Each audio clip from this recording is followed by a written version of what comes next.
But fara'id always This is hadith. not inheritance, right? Oh no, I'm talking about علم نصف العلم نصف العلم No, half but of you knowledge. should learn about inheritance. That's what I was saying. Oh yeah الفرائض means inheritance. Was it? Just inheritance? No other farida? Just let me go back. I was explaining this. What is fara'id? Okay, so I said the word fara'id has different meanings. But when we say al-fara'id, this means inheritance by default. Unless I say fara'id al-Islam, the obligations of Islam. I'm going to talk about prayer, zakah, hajj. But if I mention fara'id by itself without any modifier, fara'id, mawaris, inheritance. The knowledge, the science of science, like metaphorically, science of inheritance. And so when it is mentioned by itself without any modifiers. But if I said ilm al-fara'id, inheritance. So when I said inheritance, you said no. When? I thought earlier when you asked what is fara'id, you meant like that's No, not. no, I mentioned when I was saying what fara'id. No, you what's the said meaning of fara'id? yeah. What's the meaning of fara'id in the knowledge? Like in linguistically. misunderstood. Linguistically, yeah. So here it cannot mean requirements of the deen. No. Rasulullah was talking about al-fara'id because when he told again, when I said al-fara'id without any modifiers, it is al-fara'id with alif wa lam because inheritance. Oh, Al-fara'id with alif wa lam is inheritance. In any book, anywhere in the hadith, okay, of the Prophet, it is inheritance. Okay? Right. When I say fara'id al-wudu, the obligations of wudu. I'm gonna talk about hands, face, hair, and feet. Okay, and intention for sure. Fara'id al-salah. So with a modifier. Now idafa in idafa structure. This is all like I'm talking about fara'id in a specific way. But fara'id in general means inheritance. Clear? Clear? The default meaning of fara'id, it is a technical term for inheritance. Yeah, it would mean linguistically different, many other things, but the technical term for fara'id, when it is mentioned without any modifiers, without any relationship with other words, it is inheritance. Clear? So al-fara'id. So Sayyidina Abu Hurairah, said Abu Hurairah, Ya Abu Hurairah, learn about inheritance and teach it. Not only learn it, teach it. For it is half of knowledge. Half of knowledge. And the knowledge you want to talk about, knowledge in general also means the knowledge of religion. can you conceptually explain why that's half of knowledge, inheritance when we die? Why would that be the case? For inheritance? Yeah, why is inheritance half of knowledge? I believe for the importance of that matter and also for the importance of money for people. Most of the cause for dispute amongst people and amongst brothers, amongst siblings is money. Sure. And when it comes to especially if and even when Allah subhanahu wa ta'ala specified it in that detailed way, you will find lots of people fighting. And lots of people trying to claim some rights that would assign to them what is not assigned to their siblings. Okay, so the importance for learning al-fara'id is to save the community and save families from such disputes that would and it breaks the family completely. It destroys families. Even though Allah detailed it, mentioned it specifically in the Quran with details, but still people argue about it. You still find people who are trying to find a way to sneak out. I know people who are very seemingly pious. They never miss a prayer. They do zakah, they do hajj. But when it comes to inheritance, especially for their sisters, they would find a way out of that. For their sisters? Yes, especially for this is common, very common. Okay, so it is very crucial topic, and that's why and here وهو ينسى. The Prophet gave us one of the reasons. هو ينسى. Okay, so but it will be forgotten. Many people will forget about it. Many people would not care even to learn about it. وهو أول شيء ينتزع من أمتي. And this is one of the signs of the Day of Judgment, that some of the knowledge that Allah subhanahu wa ta'ala is going to take it from the hearts of the people. Then there- From this also is going to be the Quran, the knowledge of the Quran. And but this, يعني, hopefully this doesn't happen when we are still alive.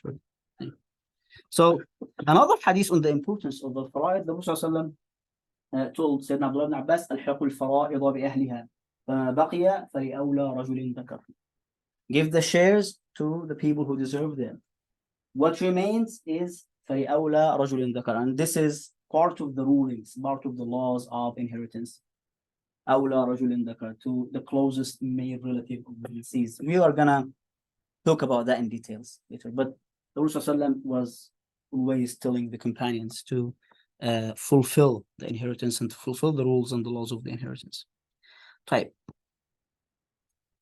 When these laws of inheritance, they were not there at the beginning of especially the, so we know in Mecca community, there was no legislation. So in Mecca, most of the Quran, all the Quran revealed in Mecca was not talking about halal and haram, was not talking about do's and don'ts when it comes to like transactions, when it comes to prayer.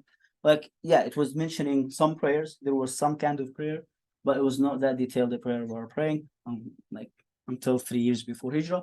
But most of the Quran in Mecca was talking about morals, behavior, and also worshiping Allah subhanahu wa ta'ala, monotheism, or worshiping Allah subhanahu wa ta'ala, the oneness of Allah subhanahu wa ta'ala. Also for inheritance law, it was very gradual going, like, so Islam let the people deal with it at the beginning as they were used to do in Jahiliyyah, and before Islam. So Islam let people legislate or have their own ways of inheritance, like for some good long time after the liberation of the Prophet. Then later, Allah subhanahu wa ta'ala, like when people were ready to apply this, to apply every single part of Islam in their lives, this was also one of the things, because we know the legislation in Medina was gradual. So there were some laws or rules that were enacted later in the life of the Prophet. So how can we understand the rulings of inheritance? How can we understand these laws? Especially when many people would argue that Islam is unfair when it comes to inheritance. We hear these claims when it comes to Islam and rights of women. Islam is unfair because of the way that Islam distributed inheritance, and what is going to be mentioned right away, that Islam gives the women half of what the man would get. It is said, like, as a statement, Islam gives women half of what the man would get in inheritance. And this is not true. We will know why it's not true. But to understand, in what basis are we talking about fairness? In what basis are we talking about fairness? So if now I got $10 out of my pocket, I only have $10. So, and I just gave Hassan $7 and I gave Brother Muazzam $3. Is this fair or not? I want to hear your opinion. Okay. It depends on what. I mean, it depends if he owes you Huh? $7. I mean, it depends if he owes you $7 or not. I mean, we don't know. We don't have the context. Context matters. No, the context is this is my money. Oh, I gave Hassan $7 and I gave Brother Muazzam $3. Is this fair or not? Yes, depending, I mean, based on what? Is it a gift? yeah. Is it a task? Please go buy this. Is it an assignment? Gift. What's your mind? I would say, Gift. have you written a will yet? Or not? They are no relatives. It's your money, you're free to do it. I mean, yeah. Yeah, it is my money. I'm free to do it. If I give Hassan the $10, nobody can tell me fair or not. So this is the first rule we need to learn when it comes to inheritance. Who owns the money? Allah. Allah subhanahu wa ta'ala. And this is the starting point when we try to understand anything else, inheritance or something else. When it comes to rizq, that Allah subhanahu wa ta'ala, this person has like a annual income of $100,000. This person has $20,000. This person has $200,000 annual income. So once we admit that everything in this universe, including money and wealth, belongs to Allah subhanahu wa ta'ala, the fairness talk is not relevant because Allah subhanahu wa ta'ala distributes what he owns to us who owns nothing. And he make us just as entrusted people. Okay, we are trustees. Just take this money and show me what we're gonna do with this money. You should do such and such and such. You should spend this money for this sake or that sake. So it is not even the money of the deceased we are going to talk about now, and he's gonna that's why, because it is not his money, he didn't get the choice to distribute it as he desires or as she desires. It is Allah subhanahu wa ta'ala who told us how to distribute the money because he's the one who owns the money. And he is the one who can judge where the money goes and where the money doesn't go. Okay, so since we admitted the first point, let's go to the second point. When we try to understand inheritance, there is a golden rule. There is a golden rule we need to know. And this rule, I'm going to write it in Arabic and I'm going to explain it in English. I'm not sure which one of these is working. Let's try. Yeah. I'm sorry for those who are on Zoom, but yeah, I'm writing الغنم not الغنم الغنم على قدر الغرم الغنم على قدر الغرم الغنم على قدر الغرم. This is the golden rule when it comes to inheritance. غنم means the benefit or the earning. خلاص, earning. غرم means burden or responsibility. الغنم على قدر الغرم. Yeah, sure. Yeah, my handwriting is not that perfect. So الغنم على قدر الغرم, you earn as much as you are responsible or you are burdened with.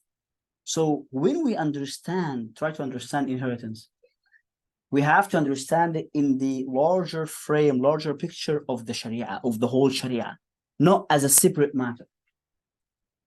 So in Sharia, the man in the family is responsible for and required to provide for the family, right?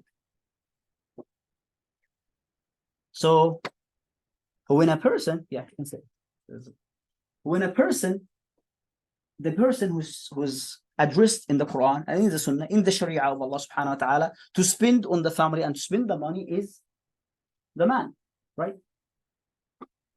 Allah subhanahu wa ta'ala, if the wife even has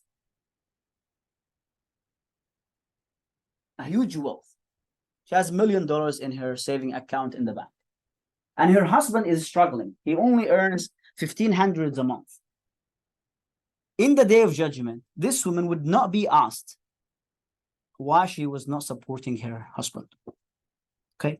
Second, nobody, the judge or whoever, can ask this woman, Islamically, I'm talking Islamically in Sharia, can ask this woman to spend on the family, even if she has this huge wealth and her husband has this very limited income. So since Islam is putting a system, this is part of the system. Inheritance is part of that system. We cannot isolate inheritance, take it away and say, oh, look how Islam is treating women unfairly, and bringing just a general statement that is not even true and try to make, no. So to understand the wisdom behind these shares that Allah subhanahu wa ta'ala put, first one is, before you come, Brother Sydney, is the ownership of money is to Allah subhanahu wa ta'ala. The ownership, yeah, you're on the phone. Okay. So the ownership of money is to Allah subhanahu wa ta'ala. So the talk about fairness is not irrelevant, because if you own something, you can distribute it whatever you like. You own it. Allah subhanahu wa ta'ala owns all the wealth in this earth, and He can distribute it anyway. So the second thing is that al-ghunmu ala qadri al-ghurm. Al-ghunmu ala qadri al-ghurm. You earn as much as you give. So if a person, this person who's going to die, and then his heirs are going to get his inheritance. This person, if he gets sick, who Islamically responsible to take care of all the expenses of the hospital and the medicine and everything? The son. if he doesn't have kids, the father, he doesn't have a father or kids or a son. His daughters, if they have money from him, but his daughters are not required to. They are gonna do it out of courtesy because his daughters, if they are married, they cannot ask their husbands to pay for their father. You see how it goes? Because they are not responsible to provide for the family. So who is required to do? His brothers, the brothers of that person, not the brother of his son. No, the brother of that person was sick. If he doesn't have brothers, it goes to their uncle. His cousins, the male kids of his uncle. You see how the hierarchy goes in Islam? So those are the people who are required Islamically to provide for such a person. Okay, if this person killed someone by mistake, we all know this concept. In Islam, we have 3 types of killing. Intentional killing, you kill somebody intentionally. What we call in between, just semi-intentional, call it semi-intentional. When you hit somebody, when you hit somebody intentionally with a car. Because Intentionally? yes, yeah, but yeah, you hit them, for example, in the feet. You're trying to make them impaired. Of course. Yeah. So just like you hit them on the feet, you try to impair them, but what happened is this hit killed them. Because your intention here was not to kill them. Yeah, but this is still semi intentional and it has rules. And we have the mistake, like the killing by mistake. So if you kill somebody by mistake, you have to pay money. And this is not called in Islam blood money. You don't have blood money in Islam, but you pay retribution for that, for this killing by mistake. This money, who pays it? The person who killed? No. What we call al-aqila. This is a very important concept in fiqh, in Islam, in Sharia. Aqila means what we are going to learn here as asaba. The closest male relatives of the person who committed this mistake. We call them aqila. Aqila because they are the ones who carry the responsibility of the mistakes of the person. Why not? the These person? things are made for tribal societies, right? They are to continue for the extended family communities. So nowadays we have these nuclear communities where we have the family and the kid, the father, mother, and the kids. Islam would care about the extended family more than caring about just having communities of very small family. So Islamically speaking, those people should be involved in such a thing, and they are the ones who are addressed to pay this retribution, not that person by himself or only his. Right, but if the family structure is not the same. Yeah, why I understand, but I'm talking about the system. Islamic. Islamically in the system. I mean, Yeah. juridically. Yeah. It's important to stress. Theoretically. No, juridically. Yeah. It's an issue of jurisprudence which comes from interpreters. This is ijtihad of people Yeah. interpreting Quranic. No, it's not. I'm not talking about ijtihad, but this is But even. jurisprudence is all ijtihad. Yeah, but based on the hadith of the Prophet Yes, and the Quran. yes, that's what I'm saying. which is an ijtihad of people in making sense of Quranic verses or Yeah. to fit their lives. Yes. So the brother here is saying if the family structure is different, Yeah, but I understand this Yes. completely. What I'm saying, they're gonna be new ijtihad, but I'm talking about the system.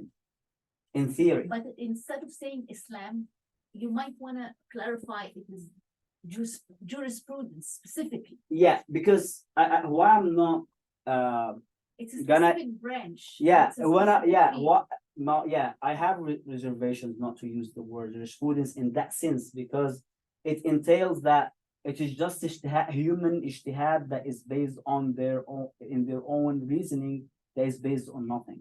What I'm saying Islamically, if we have Islamic texts, Quranic. hadith or Quran. Then maybe clarify that. Yeah, but that's what I'm saying. Generalizing So, is yeah, a bit too much. Yeah, it is. That's what I'm saying. It is Islamically speaking when I'm talking about Quran and Sunnah.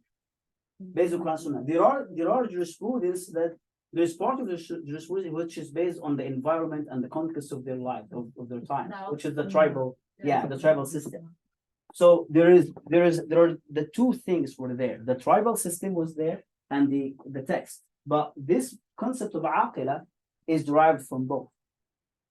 And both would exist there. Yes, in such a community like the American community nowadays, where like we have small things, the jurisprudence is gonna come with a new thing, which is gonna be like the community and how the community would be responsible for such stuff. But I'm talking about the theory here. Why we have in the theory, when we look at Islam and the Sharia as a framework, when we look at Islam and Sharia as a whole, not as parts, when it's applied in the system, this was the system when it comes to monetary, when it comes to financials. Those are the people who carry the burden. Those are the people who carry responsibility. So those are the people who are going to gain if there's something happens. So again, this applies. Let's go away from this broad concept of the extended family. Let's go to the nuclear family. The father and the mother and the son and the daughter. Who carries most of the responsibility of the family? The father, yes. But when the father is unable to carry the responsibility, the son. So again, the same thing applies, even if we forget about the extended family. So again, the responsibility and the burden dictates also the earnings. That is why the son, because again, Islamically, the son is addressed to spend on the family, because this is how the Father / husband. yeah, It's also yeah, husband. yeah, because the son is a husband as well, and then he is taking care of the father, which is he's a father, but at the same time also he was a son, and so on. So what I'm trying to say here is, in the family, extended or small family, nuclear family, there is responsibilities that Islam dictates, and since there are responsibilities and burdens, Islam should also help you fulfill these responsibilities. So when it comes to earnings, you should get what allows you to spend. So the daughter is gonna, if we're talking about like, we're still explaining the wisdom and rationale of the legislator, which is Musharrah, the Islam, or the jurist later, we are talking about this rationale. We have somebody who is burdened to do something, and this person will get an earning from inheritance. So this person will get one share, this other person will get half of that share, because this person is not required to spend, but this person is required to spend. But in the end, it is assumed burden, right? If there are two sons, one take responsibility, one doesn't. But in the end, the inheritance. will go to both. Yeah. Again, so this is very important point, because some people would make this argument always. If the daughter is the one who took care of the family, and the three sons, they ignored completely the father and the mother. Here we are talking about like the exceptions. There is a big difference between the theory and the practice. We are talking about the rationale of the theory. So if nobody took the responsibility, neither the sons or the daughters, can we tell the father don't give them and give the money for the charity? No, he cannot, because the money is for Allah. No, we're gonna talk about that, but I'm talking about the whole money. So a person's gonna die, I'm gonna write everything for the charity because I don't like my kids, they didn't help me. This is haram. You cannot do this. It's forbidden. Why? Because Allah subhanahu wa ta'ala wants everybody to do the responsibility. If they didn't do, should you also withdraw and say, I'm not gonna do also my responsibility? No. Don't change the law based on the. Yes.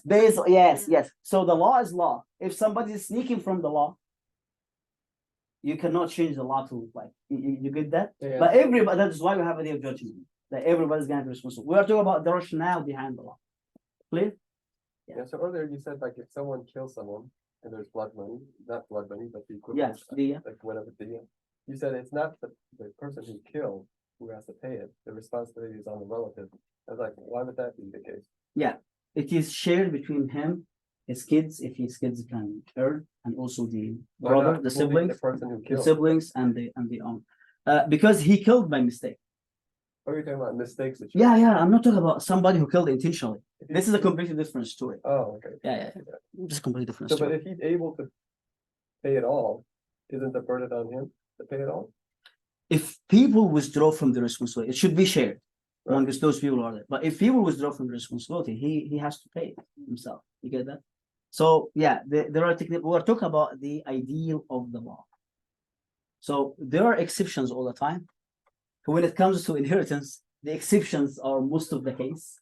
But when Allah subhanahu wa ta'ala sets a law, there is a wisdom behind this law. And what about this wisdom? People would sneak from that law, right? Always gonna happen. That's why Allah subhanahu wa ta'ala created paradise and created from fire. Because there are lots of people who are gonna sneak from the law. Is it clear? So for someone that is not treated fairly or as according to what Allah said, it is not an excuse for them to withdraw from Allah's laws and rules, saying, because I was not treated according to them. Everybody's gonna be responsible for himself and for what they did in the day of judgment.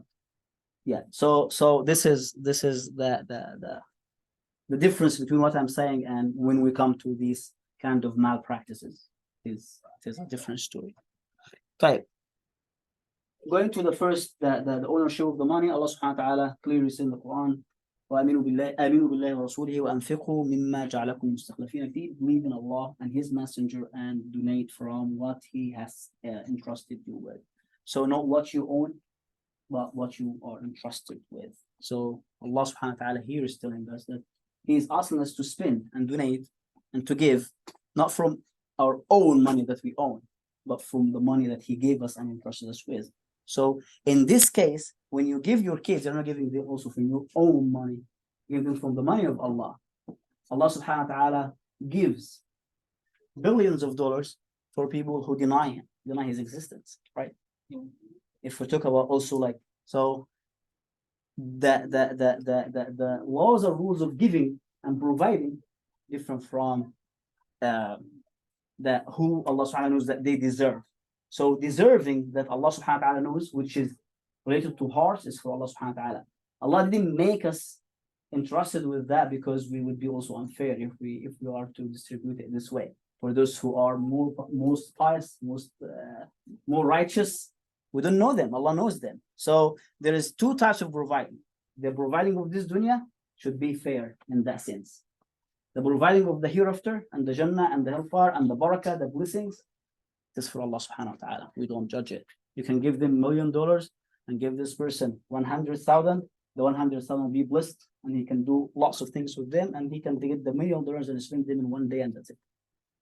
So that's why, like, yeah, when we talk about laws or rules, we have to think of them within that system. Okay, let's go to the matter of inheritance. There are rights for the deceased person. So what are the rights of the deceased person? So here, a person died and he left something. Before we even think about inheritance, before we even ask who is going to inherit and who is not going to inherit, this person has rights. The first one, I don't know what's going on here. Yeah, is to the funeral expenses. Funeral expenses. And let's explain more on that.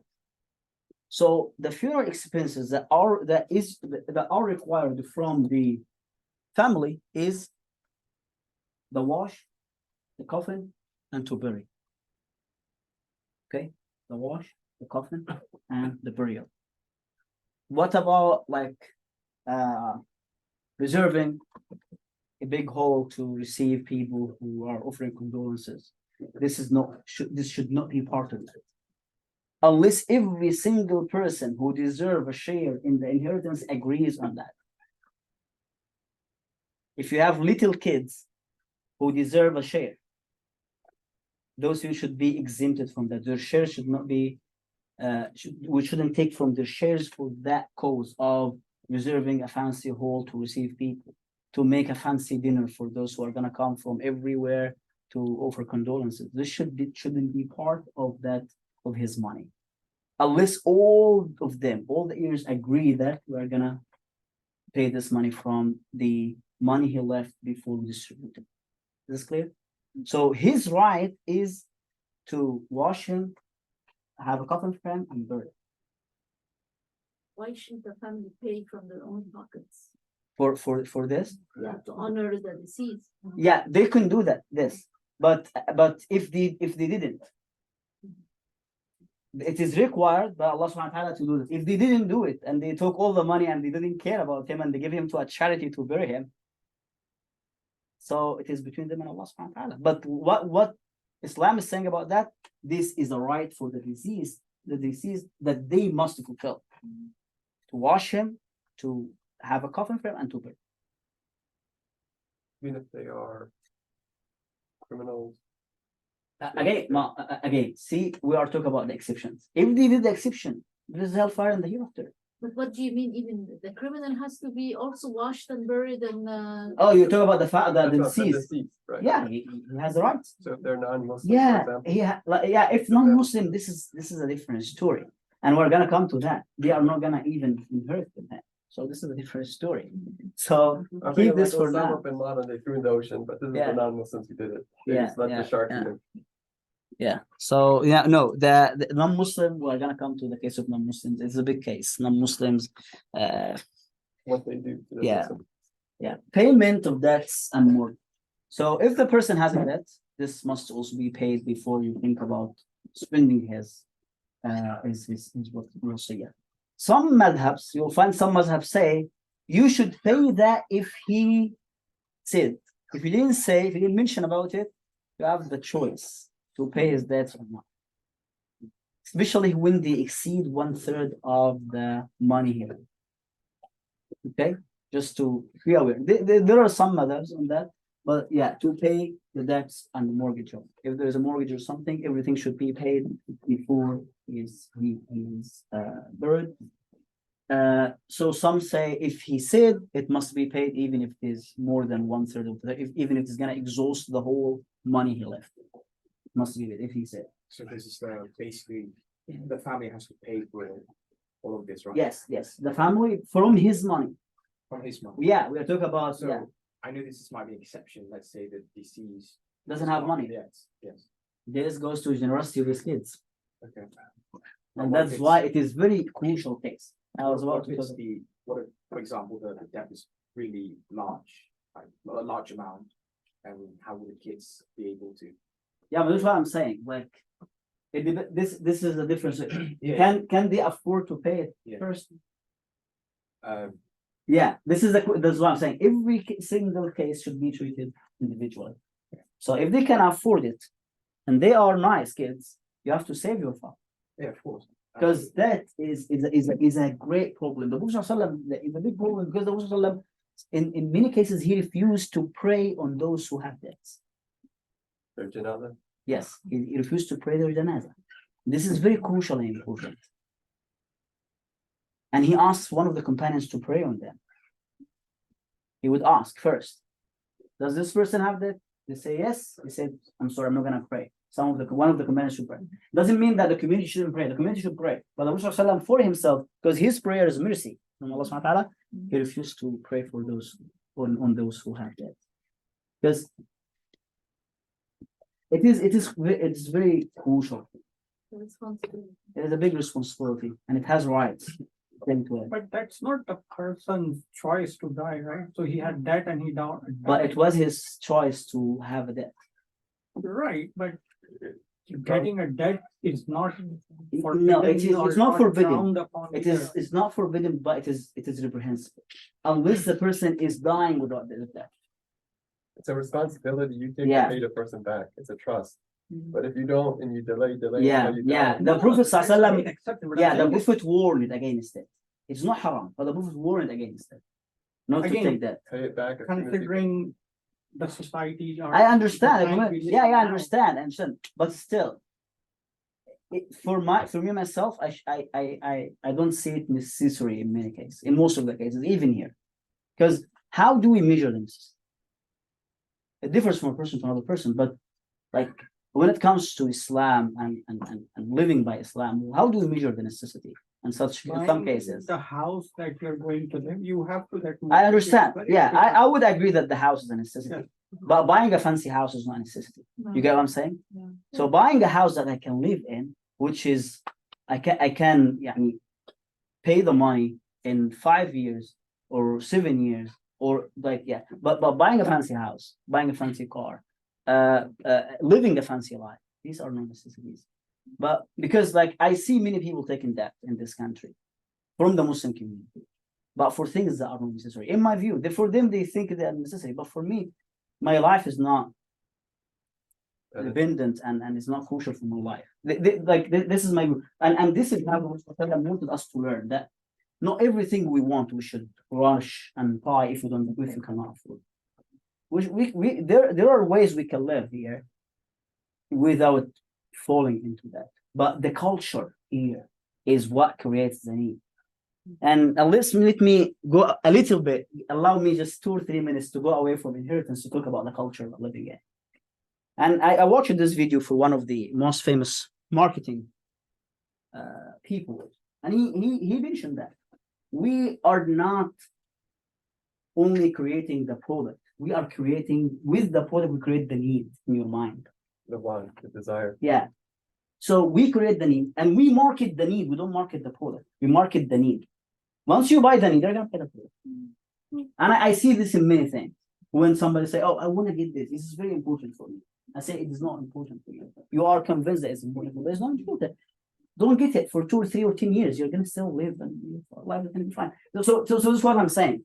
We need to go back to this culture of Rasul. Even if like it is even good for our time. It's healthy for our minds and the peaceful the peace of our hearts. Those are like I don't want to say I forgot if it's hadith or not, but الدين هم بالليل ومذلة في النهار. It's a big burden and sorrow at night, and it is a humiliating thing during the day. You are working hard here and there just to pay your debts. And at night you cannot sleep because you have lots of debt and you're thinking how you're going to spend, how you are going to pay for this debt. So beyond the food and drinks that would keep you alive, in my view, and a place to sit in, even a room, there is nothing necessary for them, in my view. But yeah, everybody would have the right to view it differently. But this is how the Prophet ﷺ, in my opinion, now I'm not saying the Prophet said that, but my opinion, that's why he encouraged us not to take that. Because taking that and having a debt available, and this is the problem of the culture, having the debt available, sign this and take the debt. Give me your driver license and sign this, get $100,000 right now, go get whatever you like. The Prophet didn't want this to happen because we are human beings, we deserve many things. And this makes us get things that we don't need. Enslaved. Yes, it's slaves. Yeah. If you don't have the money, you're not gonna buy luxury things. If I'm giving you the money, I'm putting the money in your pocket in 3 years, you're gonna go get it, right? And then you're like, yeah, you can pay it in installments. You now can get pizza for installments. It's getting crazy. Well, I'm getting pizza for installments. You see this on pizza websites now. So it goes from we're talking about a house to live in, but it takes us to other things. Shoes to walk with, fancy shoes, is now installments. So let's go back. So the payments of debts and mortgage is very important and crucial. Yes, you have a question. I'm so sorry. Oh no, I think my question is a bit lengthy. Just continue. Yeah, you can say. Is it related to this slide? Not necessarily. It's just when you talk about, like we keep on creating more debts. But for example, because I was a student back then, so for me, in order for me to get a job, I need a social degree, and for me to do that, I had to take student loans. So when you say, we need to stop like creating more debts, like sign and whatnot. I mean, what other choices I have, like especially not just in this country, but in this world. Like that's how the world works these days. Like you need to have a degree, you need to have a job. You don't really have a job. Well, this very statement, for me, in my view, it is created as well. Okay. You need to have a degree to have a job. This is not true. Yeah. You can have a job without a degree. What kind of job? What kind of jobs? Outside, many people are working without going to college. Construction. Right, maintenance. so you want the No, Muslims with the best capacity. No.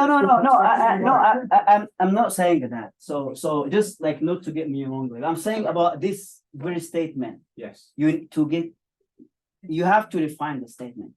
To get your desired job, you have to get a degree. But not to get a job, you have to have a degree. Because this is not true. Many people outside are working without a degree. And there are a lot of people That's true. you, But you can go through school No, without true. having a debt. no, I Right? understand that. Yeah, I understand. Yeah. No, But let's- let's So I'm an international student. In order for me to Me too. get some sort of a job, I have to do something within the STEM field. Yeah, I can still do non-STEM, but in order for me to pay off, like basically investing to get a better job, pay it off, I have to take, it's like an investment basically. I understand. Yeah. And I understand it's like a desired thing, but what other jobs I have? Sure, I can work McDonald's. I mean, not in this country, but back then I can do all of those. But how can I keep on, paying off? For example, if my parents have some sort of like a large amount of gaps, like how I'm going to do that? Just keep on working and just relentlessly. Yeah, I understand. To your add- point. to add to your, how you said it, how you phrase it, is Allah gives us certain skills, and to Right. be grateful to Allah to use those potential. It's not necessarily just desire, because you feel a responsibility to do what Allah has bestowed you skills with, right? To be able to maximize that, and then to make use of helping others in a bigger way. Does If that you help were with your? talking about halal and haram, about debts, like you started like speaking about debts in terms of more than taqwa. Yeah, Right. okay. There are, Not- okay. Just to turn this one so we can go back. There are two levels of ways that we can live. There is a way that we can sacrifice things to just live a sound life, free from anything that will has doubts regarding what please Allah, what not. Mhm. And there is, we can give ourselves a room of freedom of more options that would not be desired, but we just not deserve us, like would not be recommended by the Right, Prophet, and So but just we think of them as something necessitated by the time we are living in. I would have reservations against it as well, Mhm. but everybody again is judged, like is his own, like his self judge, like himself judge. So you are your self judge, Right. In what is very necessary for you and what you can. But what I'm calling for is you need to think deeply about the culture of living and the culture that necessitates things and make things not necessary secondary. okay. So yeah, If you mind to check. Okay, so a simple life, basically, food, shelter, water, like all that sort of things, right? Mm. But these days, you need a phone, a smartphone to call, to communicate. Yeah, not necessarily, you don't really need it, but if you don't have it, like how are you gonna offer it this world? And in order for you to do that, you need to get yeah. the phone. But this is what I said. Yeah. You create the need, because now Mhm. you don't need a smartphone. Well, in my view, I don't need a smartphone. I can, because Right. I lived 20 years of my life without a phone, even. Mhm. And I was fine. I was even producing more than what I'm producing now, and I was more peaceful, have more peaceful mind than what I'm having now. So again, they created the need for a smartphone. You cannot live without your smartphone, right? Me now, I cannot. So I lived 20 years of my life without a phone. Now I cannot live without a smartphone. Not like if I have a phone now, No, it there's doesn't no such thing. necessarily have to be a smartphone, but you No, need no, a I'm communication device. no, no. Again, this is what I'm saying. Right. Yeah, it's just like even a phone I cannot live with now. Why I'm saying this? Because like I told class, we went inside the machine. If you try to retract, will be crashed. And this is what it is tough decision to be crashed. No, It's tough decision to go outside the street, the mainstream that is going now. No, that sounds kind of oversimplification to me, because the reason I'm saying this, these days, if you don't have, that's just a phone, a landline phone, how are you gonna do things? How are you gonna pay your bills? How are you gonna communicate? Like, Mail, it's like we used to. Approval. Yeah, what I'm saying, guys, just let's go back here. I will end, I know I understand the discussion, but my whole point is not about these are important or not, but I'm involved is about the need. Can I live without them? Yes, you can live without them. This is my point. The life would be a little bit tough. Yes, yes, but is it livable? It is. Yeah, this is the end of the point. Yeah. Society is Let's go back to. It's created by the elites. no, Yeah. I'm in alignment. I'm in alignment with this. I was just questioning that part because phones these days it has been integrated in our society. For example, I wouldn't know there'll be this workshop if I don't have a phone. Yeah, I understand. I understand. I wouldn't know. No, So what so- I'm saying, there were ways. Why are we resorting to this? Because it's available. If it's not there, we have the ways, and we used to have them. And people 100 years ago were announcing things, and at the time of the Prophet ﷺ, they were announcing things that everybody would be aware of. So what I'm saying is, and like, it's just like, yani, the concept of the need is created. It is not a Yes, real yes, need. It yes. is just a structured need. Once you become dependent on it, it Yes. seems like you need it. Yeah, Sister Maha, final thought, and I will have to go there. There's Okay. a chapter. I was gonna say that Yeah. Imam Muhammad is saying, is providing a cultural critique Mhm. of the presence of that Yeah. has become The norm. now a structural element in Yes. the modern day life. Right, right. What I may, if I am allowed to offer a suggestion, is that since that is part of especially modern life, then there needs to be a plan, because at the time of death, it is a responsibility that we cannot get away. Yes, no, of course. it's Yes, true. yes. So there has to be a plan. So may I give us an example? My mother died here in Carolina, and the system here is that and she was buried here. So I knew that her debts had to be paid before burial. What debts are we talking about? Medical, because she died in the hospital. This is not how the system works here. They send you the bill later. Okay? And I knew that I cannot afford that because I don't have a brother, so I'm responsible. So I had to, that's the plan. That's what I'm talking about. Whether your debt is mortgage, whether yours is a student loan, in my case, it was medical expenses of my mother. I had to absolutely before burial, I had to make an exception and go and talk to the hospital and say, I must take care of that. They said, but this is not how we operate. We're gonna send you and then they send you little bills throughout the year. From this doctor, from that doctor, from this segment of the hospital, I said, I'm sorry, burial is happening and you absolutely must come. You know, the deceased can hear. Right. You must come and tell her that her debts are clear. So this is my responsibility as her daughter. The person already died, but you have to have a plan. So in the student loan case, you either look for legal ways, Right. or discuss with an attorney, or discuss with a student advocate, because you need a plan Yeah, yeah. since you already have a debt. No, Okay. I'm in alignment. That's why I'm here, because I'm trying to learn about the inheritance. Yeah, Not okay. just student loans, it can be a lot of things. Yeah. You know. Yeah, okay. So now let's go back here. So payments of debts, it must be paid before the burial. It must be paid before the burial is recommended, but it must be paid before we start distributing the shares. If they exhaust the whole thing, it should be paid from the whole thing.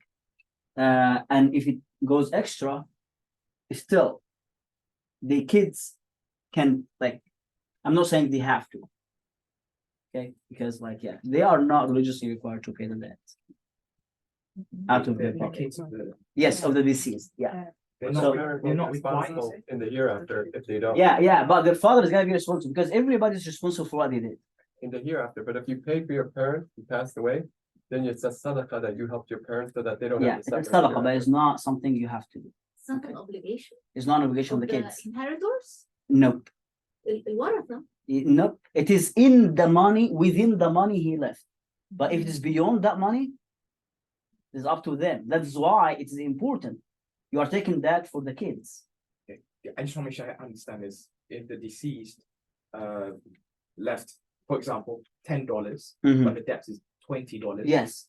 That means Yeah, they're gonna pay the $10 he left, and the other $10 they are still his responsibility. If the kids are willingly, they paid them willingly, it's up to them, but they are not obligated to pay. خلاص مش لازم يدفعوا. Then the not deceased will not be accountable for the Yeah. debt in the hereafter. Okay, clear? That's why. a really good analogy if you can put in the PowerPoint, but just my suggestion. Yeah, huh? If you can put that analogy, like, you know, the part of the deceased. left Yeah, $10. I don't like, yeah, if it's gonna be overwhelming if I have Oh. lots of writing in Yeah. one slide. So I just, this is to remind myself. So, Is this sure? Is this certain? yeah. Because Is what certain? ولا تزر وازرة وزر أخرى. Nobody is responsible for the mistakes of others. But it's a debt. It's a A debt. debt for me, not for my daughter, not for my son.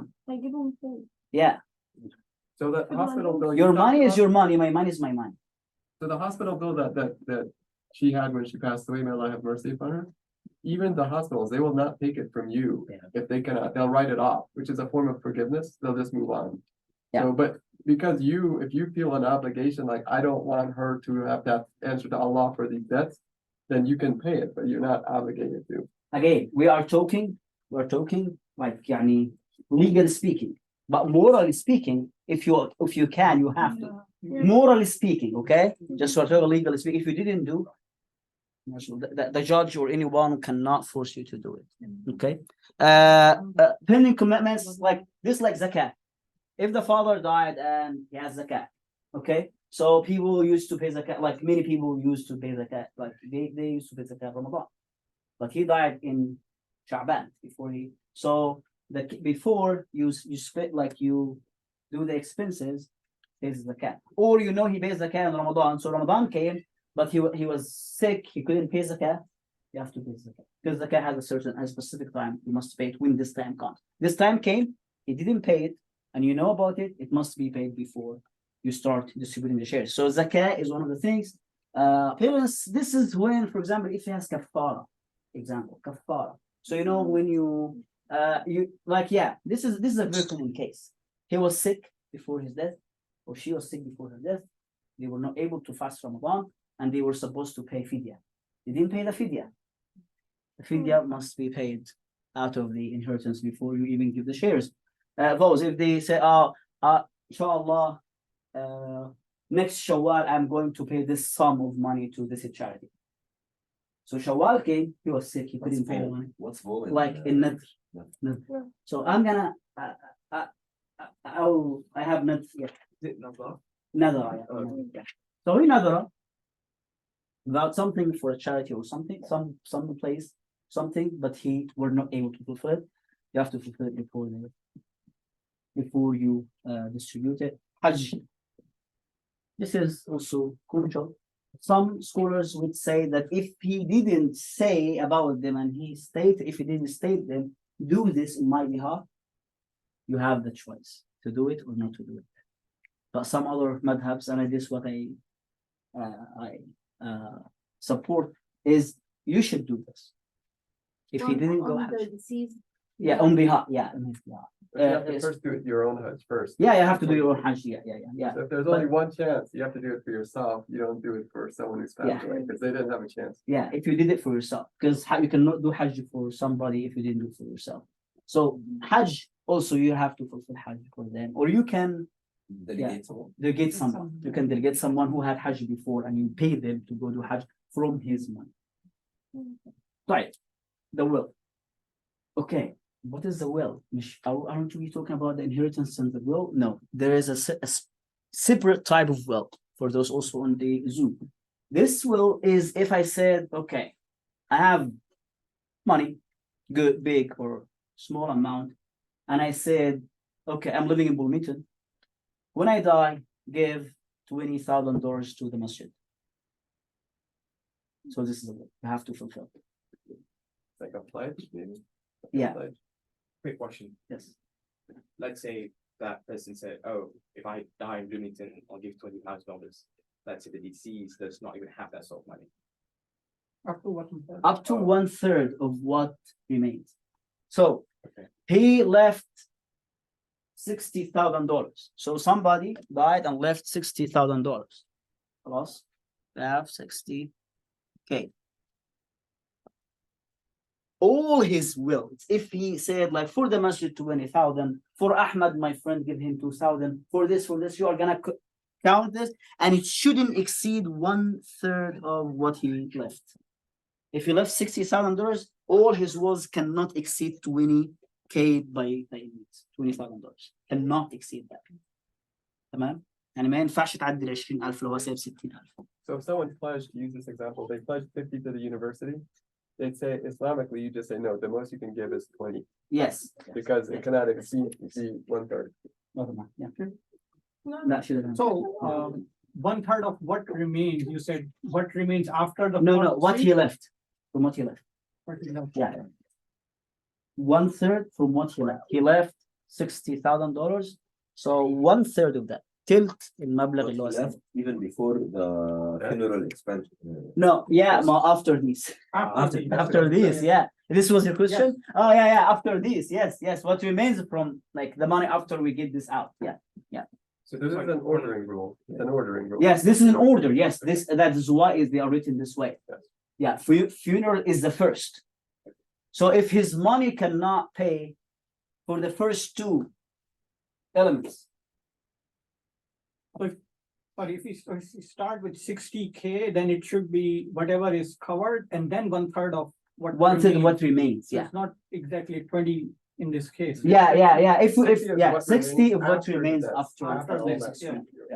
yeah. Like supposing that there is no debt, like the funeral is gonna take planning very less, like $100, just like for the coffin, and that's it. If so, if in back home, yeah, doesn't take much. Back money. in the day. No, back home, like in Muslim countries, it doesn't take much money. Like it just, I don't know about cities, big cities, but in villages, we don't pay for a grave. You don't even need a coffin, right? You just- Yeah, the coffin is very cheap, like $60, which is less than $1, like $2. Okay, so yeah, What if he wrote more than 1/3 of his will? you should not fulfill. You fulfill only within the 1/3. You cannot exceed. Pro rata, Yeah. proportionally. Okay, so based on that question, this is a very good question. If he left, for example, in the US, I believe it costs like around $4,000 or $5,000, the funeral, and these are the necessary ones. We're not talking about like The average is reserve. about 10. Yeah, I know some, but yeah, let's say it is $5,000, and he left $6,000, and he has debt of another $5,000. What should we do? So we'll have 5 for the funeral and 5 for the debt, and he only left $6,000. What should we do? So in this case, we go step by step in order. Fulfill this first. What's left is $1,000. Pay $1,000. If the kids can pay the rest, they should pay it. If not, that's it. That's clear? Because this is the first and foremost right for any person who deceased. To bury them. Then to pay their debt. Then to do the haqq. And this is very important thing to understand fiqh in general. The haqq of ibad, the rights of people, comes before the rights of Allah. Allah doesn't do it. Yeah, because Allah would forgive, but He will not forgive. So if you have debt, pay it. So if, for example, zakah and penance and law and hajj, they're gonna take more and he has debt. No, do debt first. Pay the debt first. Then pay. If something remains, pay these things. Although zakah is technically the other people's rights who are to receive it, but it's not specified who. No, but it is Allah's right before it is people's right. Because again, no specific person has this right. Nobody can go to Allah and claim, I have zakah from Sydney. You know, It's not Sydney can give specific. zakah to any person. That's what I was saying. Anyway, It's not specific. yeah, but this is the right of Allah. All these are rights of Allah. So rights of people goes before rights of Allah. To fulfill rights of people first, because Allah would forgive you, but He will not forgive you. Is this clear? Right. You have a question? Yeah, about the mortgage. Yeah. Like if 2 people have a mortgage like together and one died, can you just take his name and you continue? It depends on the deal. Like, was it half and half, 50-50? Or was it kind of shared responsibility? If somebody cannot, the other should fulfill the responsibility. Depends on the deal. What was the deal when you made this kind of partnership in this mortgage? If it is 50-50, legally you're responsible for half of the amount. But if it is because as I understand, I'm not a legal person, but I understand there are 2 types of shared contracts. There is one that is people share the responsibility.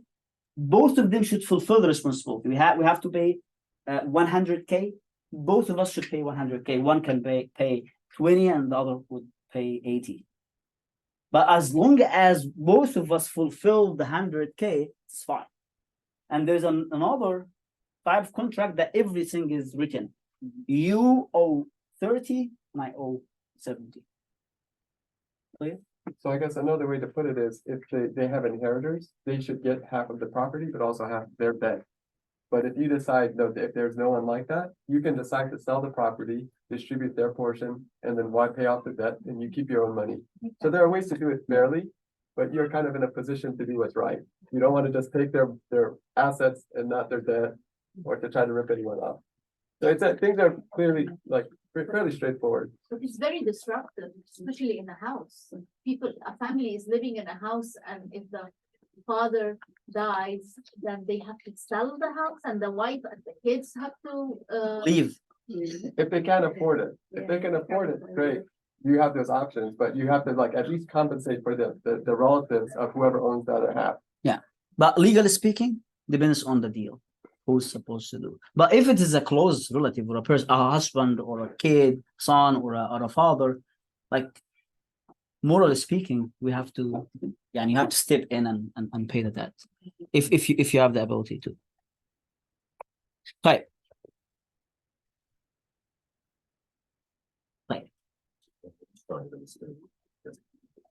You want to leave? Yeah, I have some. Yeah, we supposed to spend 1 hour and a half. It is written 2 hours in the thing, but it is 1 hour and a half. But after Asr, like no, until 8. We're not gonna see because Asr finish 6:50 and when we start, so around 7:45. If people have questions, we can finish 45, 40, or 8. We are not gonna exceed 8. But yeah, we have people, and this is very important things. You might not think we need them, but we need them. So like it is common sense. When do we need to deal with inheritance? When you have a person who died and we have people who deserve some share of their money, and we have something he left. If something of this is not there, we shouldn't talk about it. Okay. If nobody died, so there's no inheritance. If somebody died but he has nobody, okay. If somebody died and he has some people but he doesn't have money, so we are not going to talk about it. So the basis of inheritance are those people, and all what we are talking about is about those people. We first talk about the rights of this person, and one thing, this person, the deceased person, we have in usually the person dies and we know that they died and we see them, we bury them, right? Right. If somebody went to war in Vietnam and he didn't return, and he has family and he has wealth, what should we do? And this case happens, and it could happen.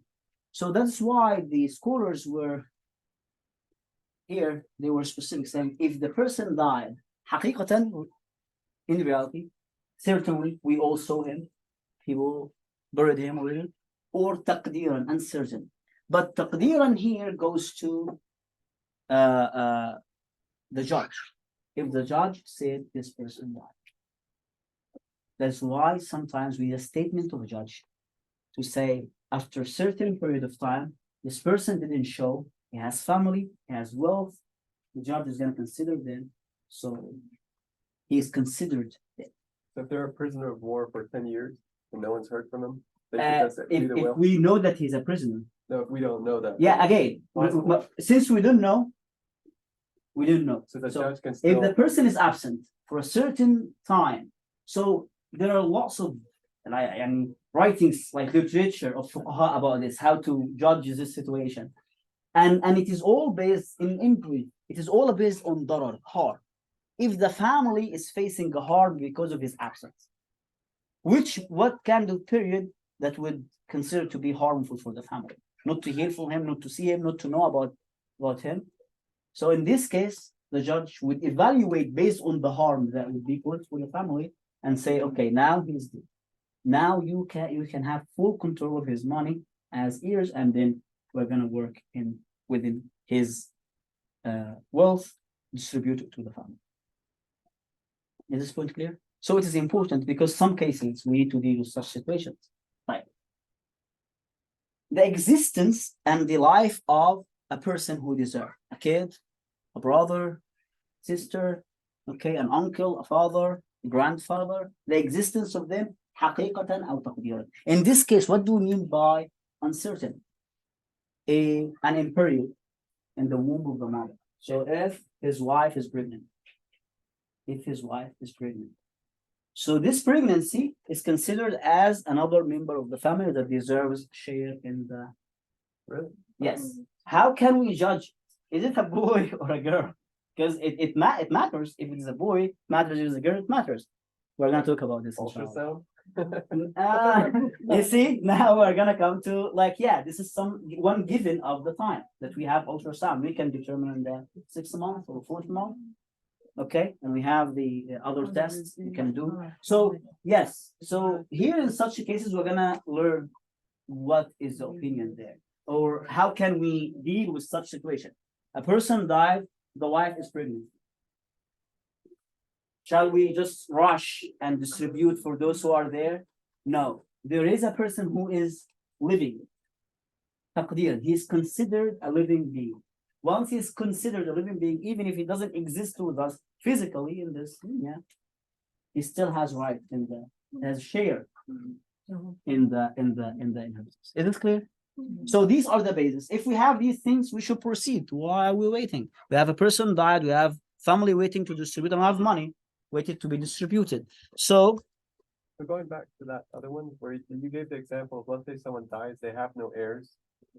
And they have funeral expenses, but if they have nothing left, let's say they have zero wealth. Mhm. And they have no one who is a relative, let's say they're alone.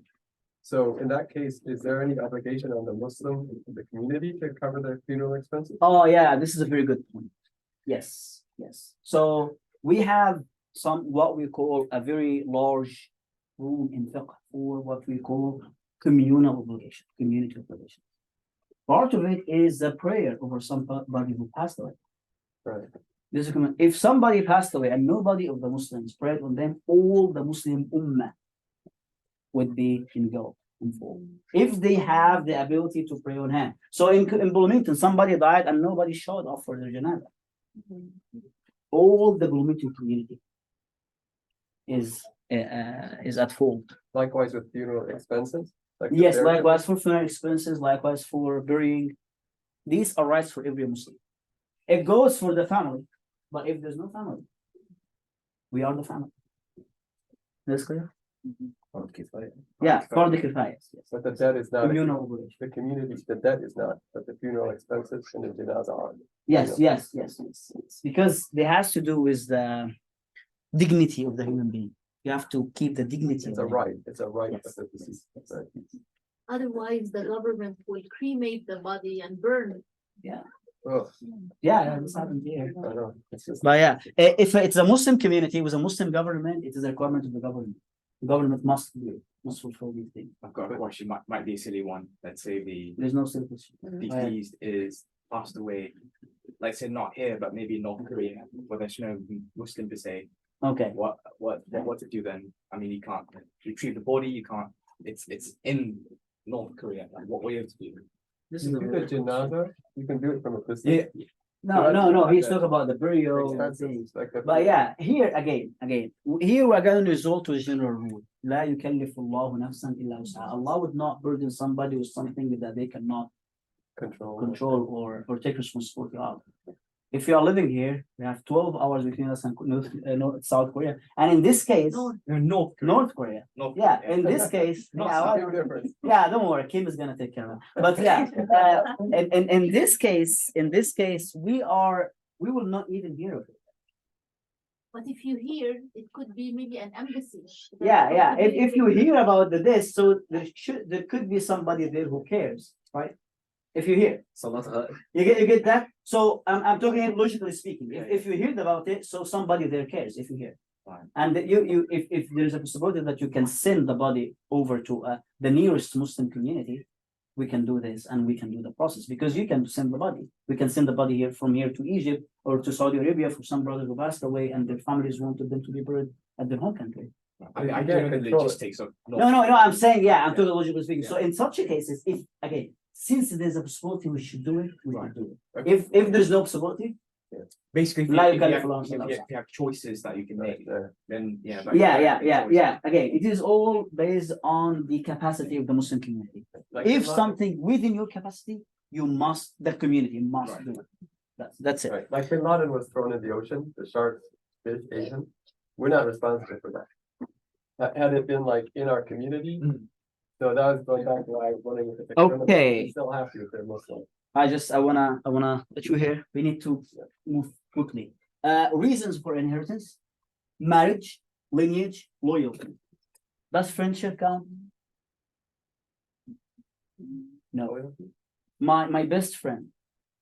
No, No. loyalty. But what do you mean by loyalty? I'm gonna come to that. We don't need it, by the way, in our times, but I don't know. Loyalty has to do with slavery.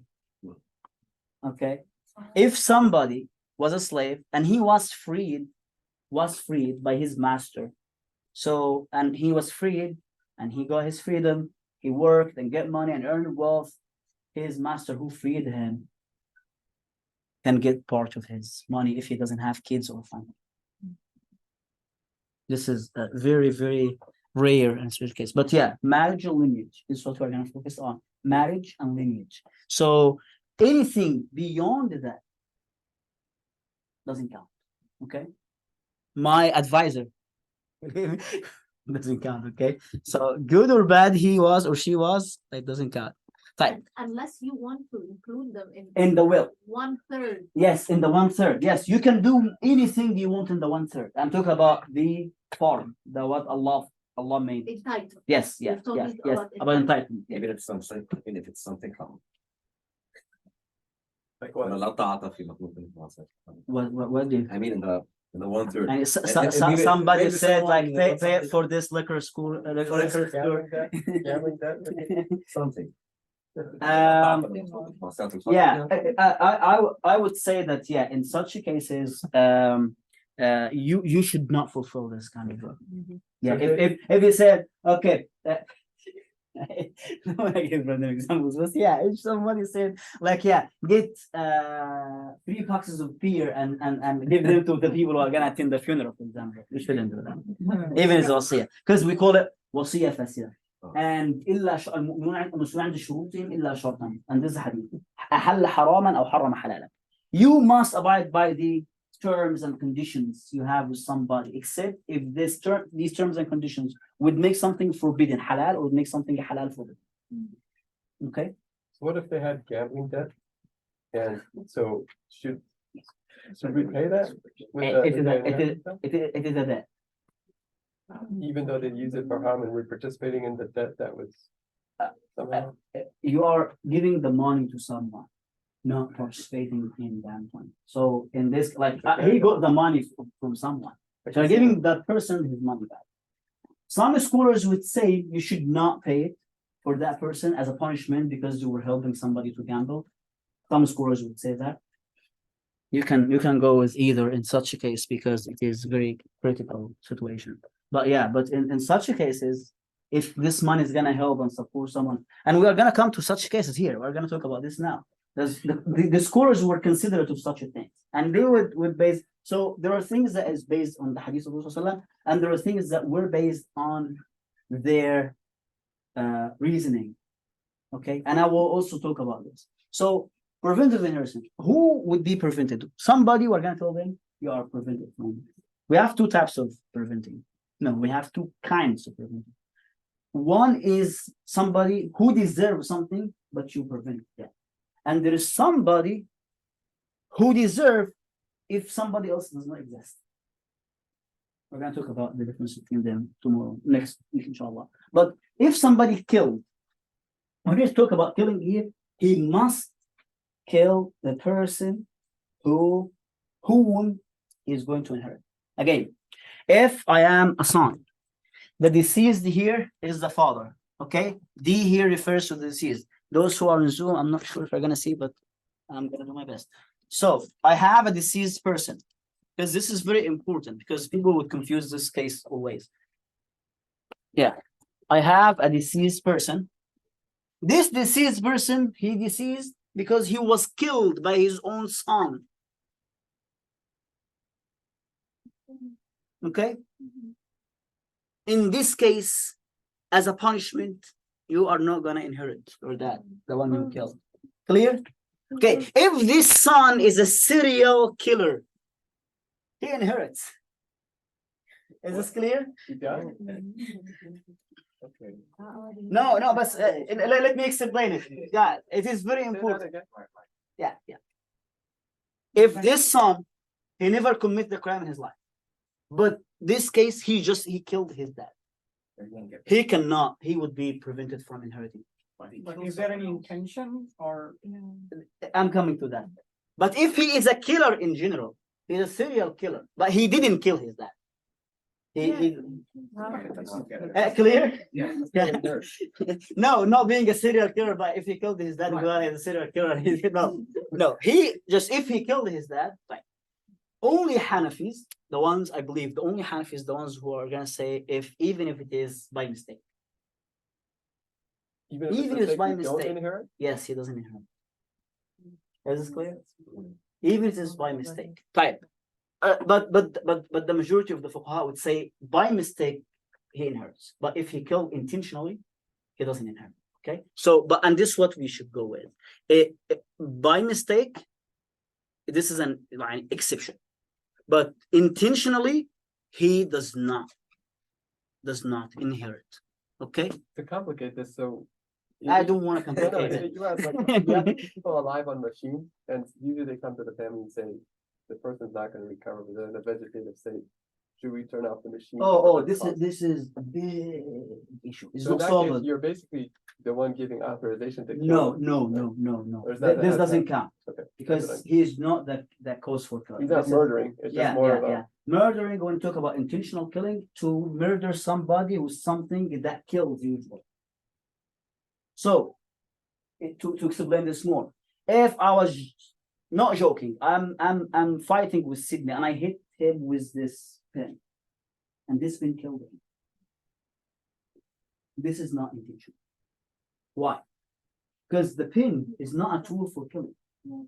Like Musa. This marker. hitting Right. the- If I have another kind of pin that has a very sharp thing there and I use it to kill, so in this case.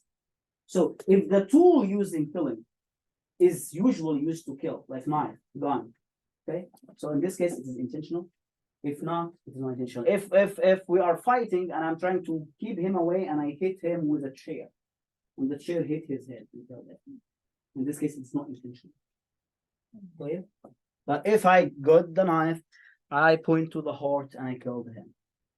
This is intentional because every single time, see slight differences, they would make difference in that, and would make difference in inheritance by default, and would make difference in other things. Okay, let's go to other things that would prevent somebody from not inheriting. Different faith, Ooh. non-Muslims, and this is one of the cases we will find here. Yeah, if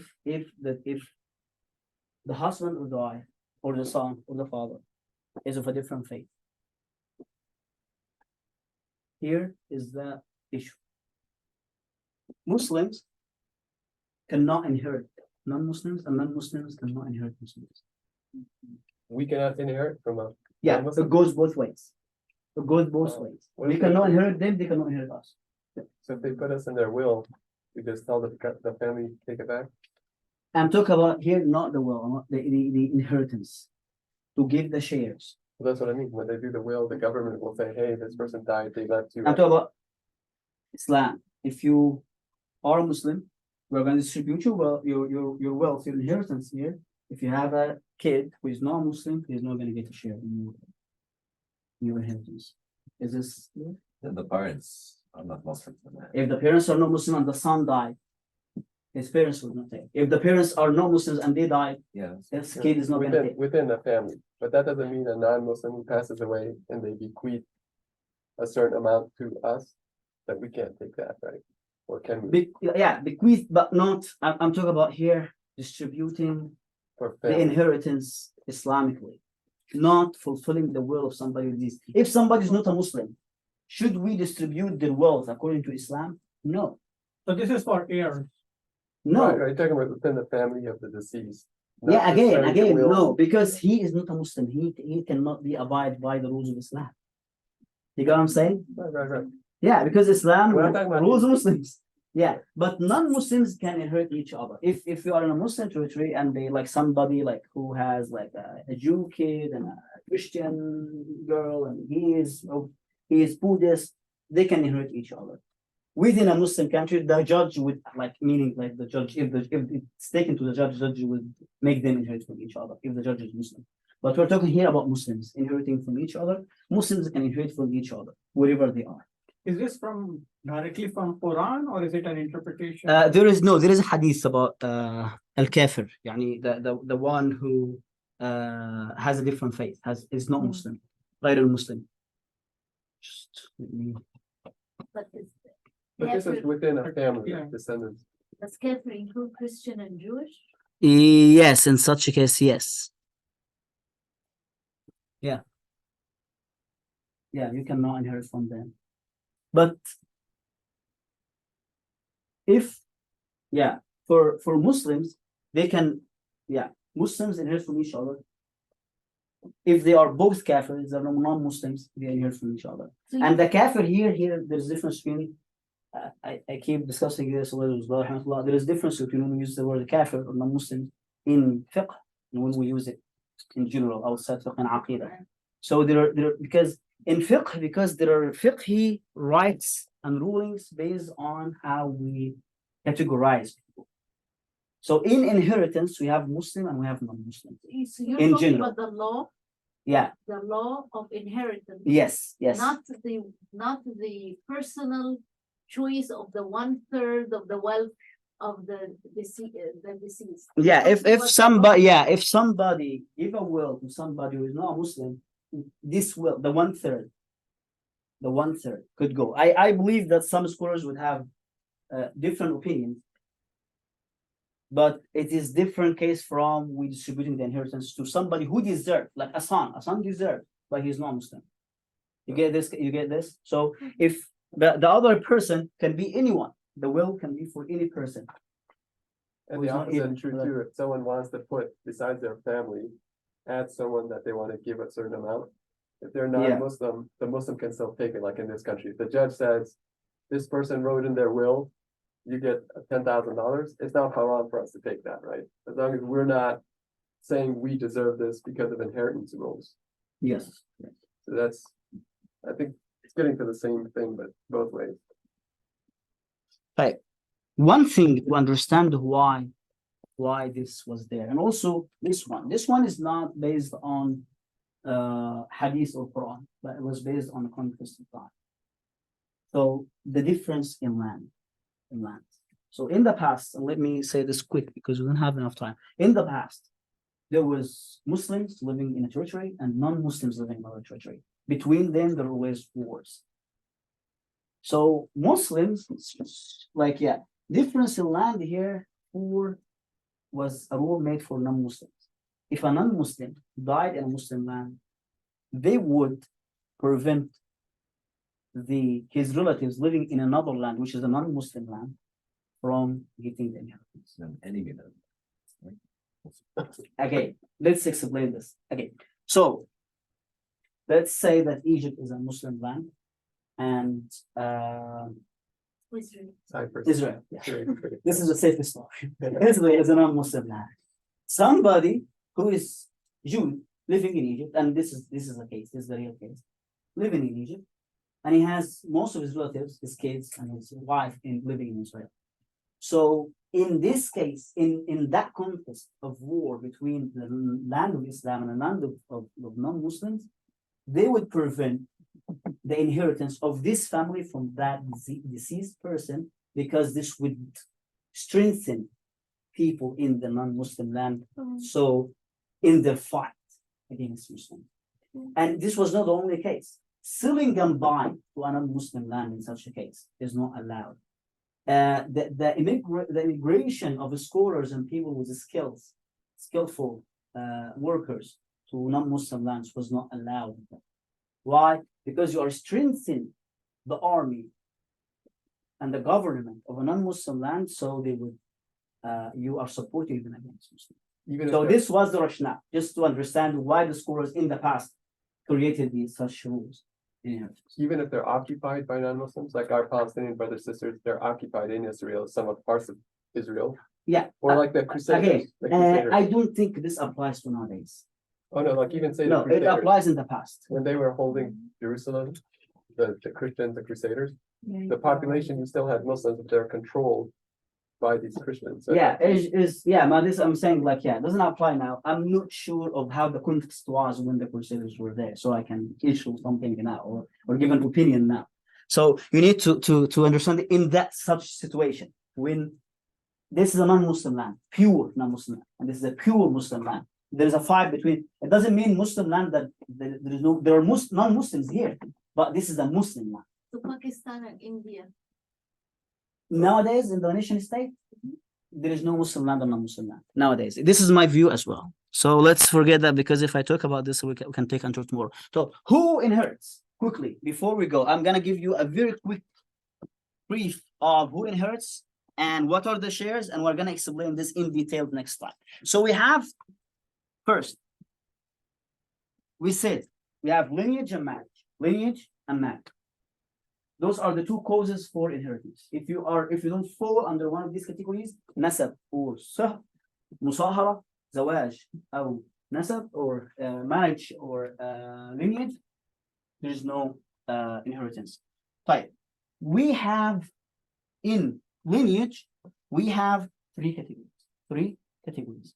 Usul. Okay. Usul.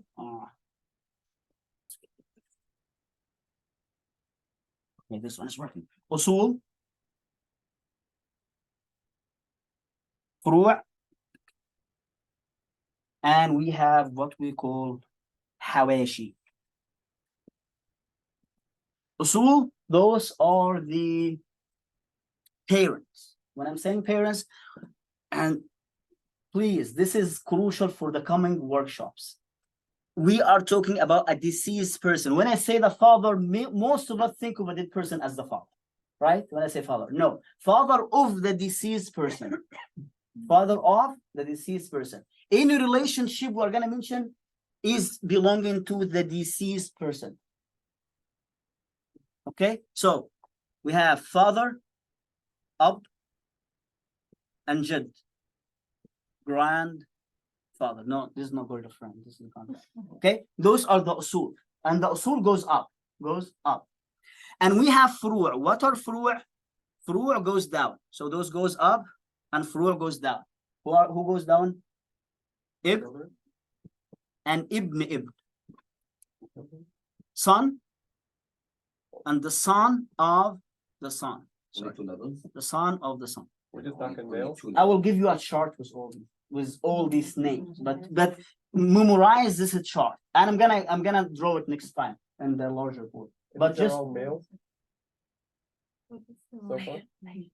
so have usul and furu'. Okay, those are the males in that part. We have females, yes, we have females. Who are the usul and females? Because it differs. We have who meets the ab, mother, and grandmother. Grandmother of the father. The deceased.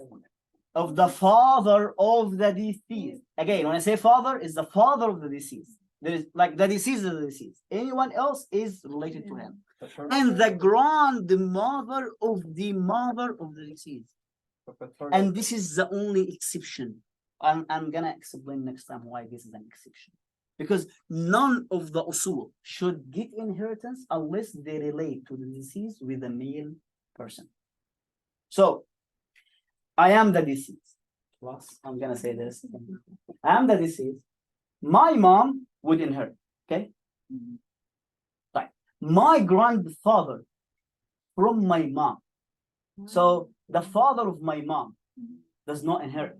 So when I say grandfather here, this is the father of my father. Clear? Only my grandmother, the mother of my mom, inherits because the Prophet has a hadith clearly about her. That's it. She was not even mentioned in the Quran. The mother of the mother. Maternal grandmother. Yes. And the mother of the mother of the mother does not inherit. So it is this special case.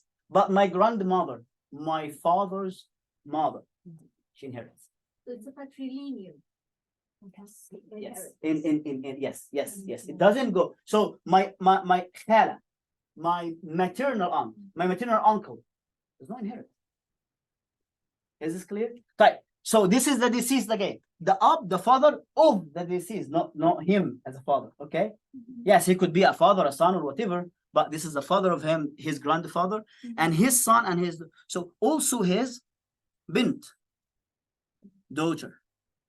Now, bint al-bint, is she going to inherit? The daughter of the daughter? No, because she belongs to the deceased through a female. She doesn't inherit. You see that? Could you repeat that? The last one? Yeah. So bint inherits. Bint al-ibn inherits. Bint and bint al-ibn inherits. But bint al-bint doesn't inherit. The daughter of the daughter doesn't inherit. So the bint inherits, and the daughter of the son, of the son inherits. So I don't inherit my mother's father. My grandmother, That's right. the mother, Your maternal grandfather, you do not get from. yes. Your maternal, yeah. Yeah. Yeah. Yeah. Okay, is this clear? So usul and furu'. What about The roots and the branches. what about Hawashi. I'm gonna yeah. Yes, go ahead. how about the son, the son of the daughter? Doesn't inherit. He doesn't. Yeah, he doesn't inherit. Okay. Because anyone whose connection to the deceased is a female does not inherit. Why? Because he has no kind of financial responsibility for the deceased at all. You get that? Again, always remember the rule. There are financial responsibilities. Those are the people who are gonna be accountable, especially the males. Females, no. But they still related because Bint al-Ibn, her father is liable to responsibility to the father. Okay? But the Bint, this first one, she's not responsible. So her kids, they didn't share anything of responsibility. Their mom did something, but she didn't. I think this needs a little bit more clarity. Yeah. Next time we're gonna have a big chart. That's why I need a bigger one. So Hawashi very quickly. So the brothers al-Hawashi, we call them Hawashi because they are not of the roots, they are not of the branches, they are not the kids, they are not the parents. They are the siblings of the deceased. So those are brother, sisters, who are full. Every single one is significant. Full brother and full sister means what? From both parents. They share the same parents. Fine. I have then brothers and sisters from the father side, paternal. And I have brothers and sisters from the mother side, maternal. All those inherit. Clear? So those are siblings. Right. Then who follows them in the hierarchy? This is a hierarchy. Al-Am. Al-Am. Okay, the uncle. And Al-Am. Sorry, uncle. Don't write. I'm gonna bring it next time. Wal-Am li-ab. What Al-Am li-ab? Paternal uncle. What do I mean when I say paternal uncle? Here comes complicated, I know. Because you only know uncle and aunt and cousin. This is all what you know. But we have all those people we're gonna talk about. Who was Al-Am? No, the paternal uncle. Okay. This is the deceased, right? Al-Am uncle is the brother of the father of the deceased. He is up here. Okay. Al-Am al-Ab is the brother of that father, but from the father only, not from both father and mother. I know, but this is the problem of coming from an American background. You only have uncle, aunt, cousin, right? Do you have anything else? Niece and nephew? So your uncle, your paternal uncle?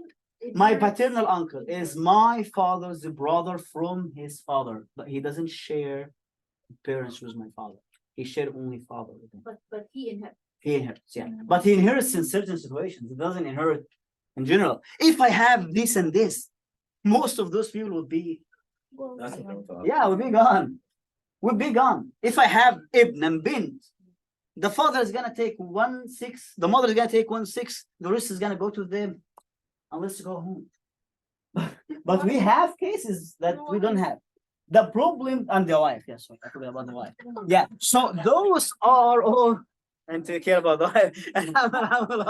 Okay. Okay, and then I have the cousin, but not any cousin. Ibn al-Am, the son of the paternal uncle. Not paternal, no. The paternal uncle here is gonna confuse you. The paternal uncle does not mean the paternal uncle you think of. No. The paternal uncle, no, this one, Amra, the paternal uncle who shares only father with the father, no, the father of the deceased. So Abu Lahab would not fall Oh, under if that, the right? cousin is not. Next time, we're gonna spend the whole time explaining this man. So no side questions, please, because I was supposed to finish this today. Are So you able to next give a time- handout with it laid out, typed out? Yeah, you have questions? I'm so sorry. But we quickly because we need to leave. Yeah, okay. Okay. My question is very simple. Can you type something out like a handout for us for this breakout? Because it's gonna be pretty confusing to write it. Yeah, I will have handout for that. But how does that work with Converse and their parents? This is a very good question. This is a very important question. Just follow the will of the parents according to the laws of the country. In the case where the parents die and the comfort inherits, that is also my question. This is a very great question. And I believe I will answer it in short today, but we'll explain more because this is kind of part of my research. Is when we are living in a different context, the context of the nation state where all these fears of the scholars is not there, and when we have a convert family. So I can say, just as a short answer, there are different opinions, but I would suggest in this case, for if you are inheriting from somebody, to follow the law of the country. But if you are going to leave heirs, you should, because you have a decision here. You should abide by the laws of Islam. In You have such what? case. You have a decision you have a choice to write your will in advance and do this. But if you are inheriting from someone else, you are fine to take that money because we are not living in such context anymore. And we are, I can say, we have a situation of darura. It is unusual, abnormal situation, which is still everything we have now, many things we have now needs a new reasoning, new fiqh for them. Dealing with banks, nobody of us is not dealing with banks. Nobody of us now can escape interest, unfortunately. So we need new fiqh dealing with that. But I will explain more on that next time, inshallah. So we didn't start the real work of distributing, but next time we'll be able to distribute, inshallah. And the third time we will know all the irregular cases. We have lots of irregular cases and lots of exceptions. We will know about them, inshallah. Jazakumullah khairan. Next time, inshallah, we'll keep it very dedicated, very to the point, inshallah. Inshallah. Yeah, there is another question. No, this is somebody's saying this is the case. That's also. التقسيمة ديت لو متوفر راجل أو ست لو هي ست نفس التقسيمة. Assalamu alaikum, brothers.